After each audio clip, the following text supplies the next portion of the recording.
खुलुमबाय, बेयो बड'लेण्ड इंखं टेलिभिजन। दिनैनि रादाबखौ फरायदों आं मलेन बसुमतारिया। दिनैनि गाहाय रादाबफोराव दं। पानेरियाव बिजेपिनि बिजाथि फसंनायनि उनावनो इउपिपिएलनि गेजेराव दुंहाव थासारि। गाबोन बर' थुनलाइ आफादनि मावफुं मेल हांख्रायदों। खौरांगिरि आरो गसाइगाव महकुमा खुंगिरिनि गेजेराव जथायै आसाम बिधानसभा बिसायख'थिखौ लानानै मोनसे जथुम्मा खुंदों। परमानन्द राजबंशीया एजिपि नागारबाय।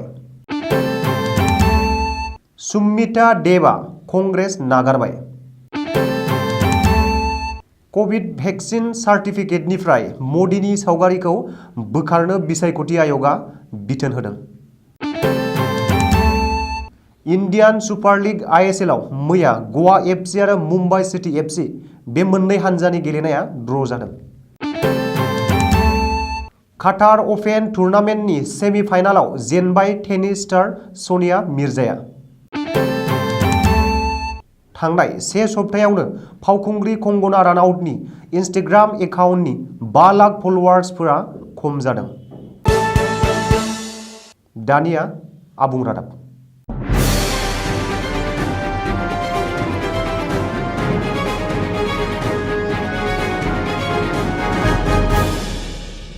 बिटिसिनि सिङाव थानाय 64 नं पानेरि बिधानसभा मासिनि थाखाय रायजो सभानि MP बिश्वजित दैमारिनि मुंखौ फोसावबाय बिजेपिआ।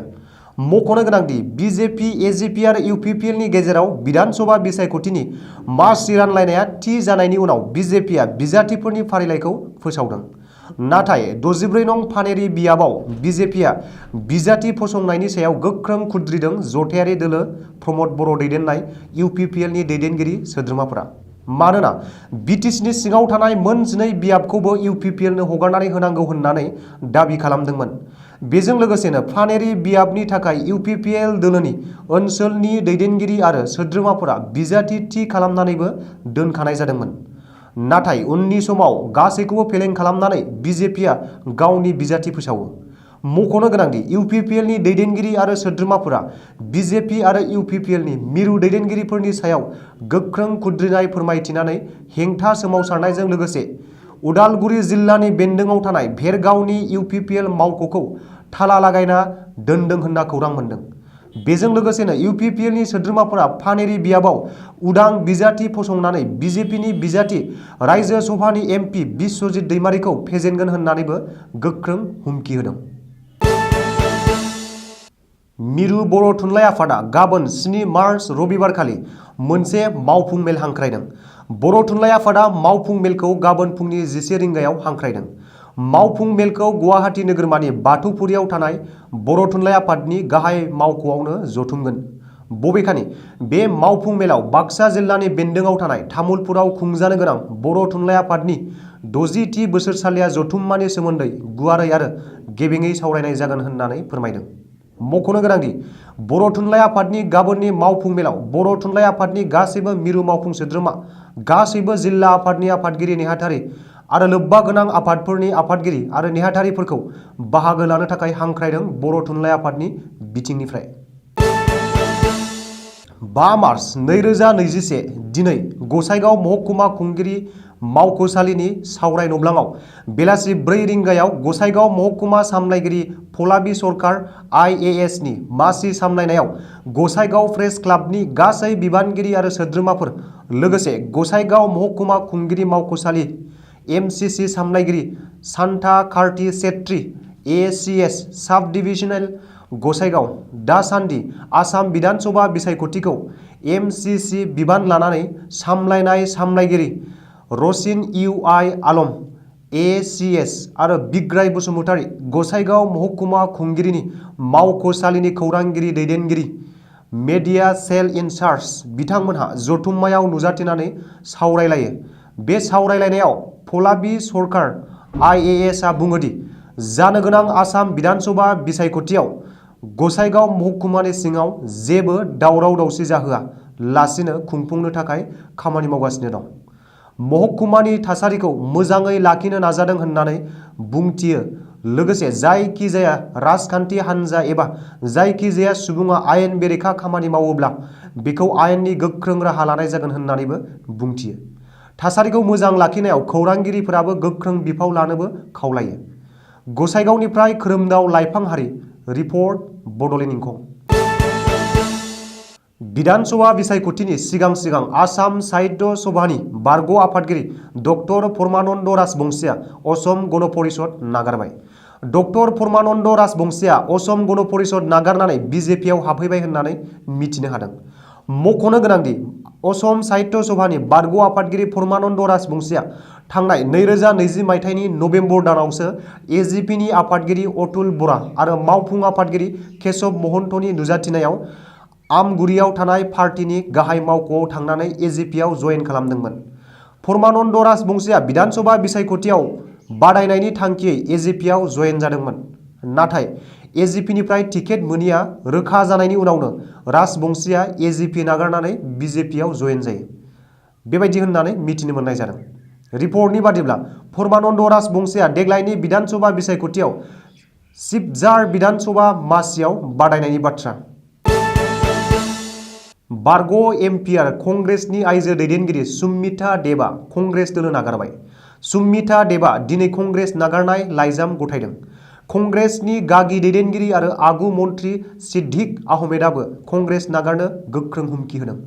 कंग्रेसआ विधान सभा बिसायख'थिनि थाखाय बिजाथिफोरनि फारिलाइ फोसावनायनि सिगांनो कंग्रेसनि आइजो गांखंनि हादरारि आफादगिरि सुमिता देबआ दोलो नागारसिगोन।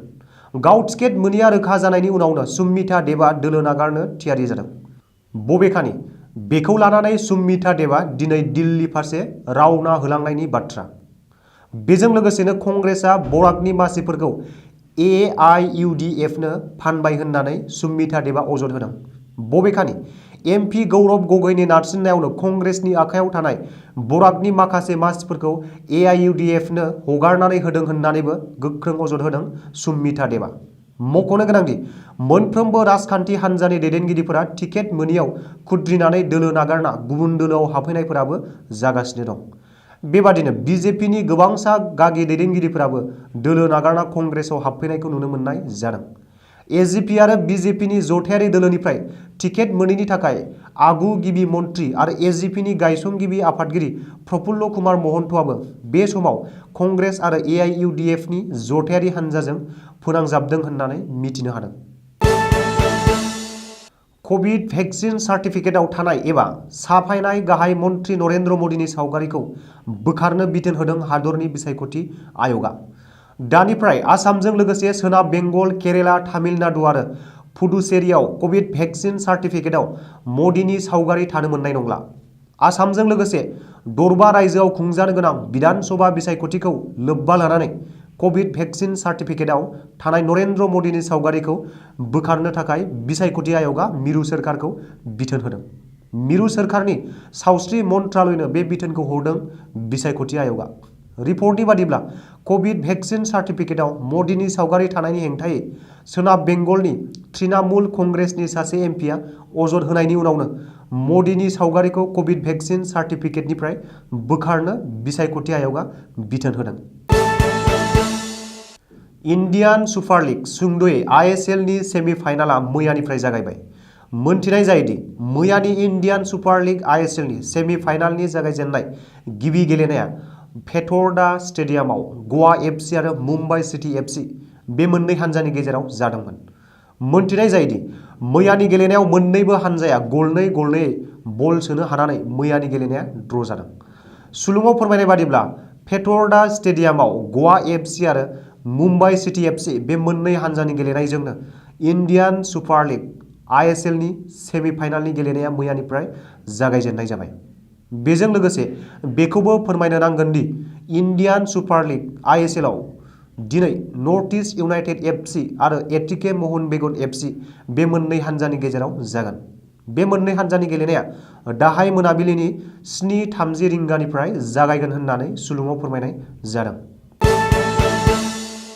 मुलुगनाङै कर'ना महामारिनि जाहोनाव भारतनि मुंदांखा टेनिस स्टार सनिया मिर्जाया गावनि गेलेनायखौ गोबां सम दोनथ'नांनो गोनां जादोंमोन आरो मोनसेबो टुर्नामेन्टआव गेलेनायबो जायाखैमोन। जायनि जाहोनाव सनिया मिर्जाया टेनिस कर्टआव फैफिननानै गावनि गेलेनायखौ गोख्रोङै दिन्थिफुंनो हायाखैमोन। मोनथिनाय जायोदि काटार अपेन 2021 टेनिस टुर्नामेन्टनिफ्राय बिदाय लानांबाय टेनिस स्टार सनिया मिर्जाया। फोरमायनाय बादिब्ला 1 बोसोरनिबो बांसिन सम बारलांनायनि उनाव काटार अपेन टुर्नामेन्टआव गिबि खेबै बाहागो लाफिननाय जादोंमोन टेनिस स्टार सनिया मिर्जाया।